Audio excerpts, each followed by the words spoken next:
আসসালামু আলাইকুম গাইস, আজকে আমরা চলে আসছি মালয়েশিয়া কুয়ালালামপুর ফান পার্কে। সবাই কেমন আছেন? অবশ্যই সবাই ভালো আছেন। সবাই আমার নতুন নতুন ভিডিও দেখতে পাশে থাকবেন। আসলে আমার এই ব্লগ এই প্রথম ফার্স্ট টাইম। যদি আমার কথাতে ভুল ত্রুটি হয়ে থাকে অবশ্যই সবাই ক্ষমা করে দিবেন।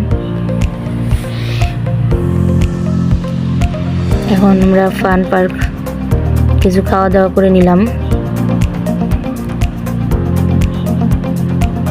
আসলে ভিতরের পরিবেশটা ক্যামেরা বন্দি করতে পারি নাই। এখন সবাই একটু আড্ডা চলছে।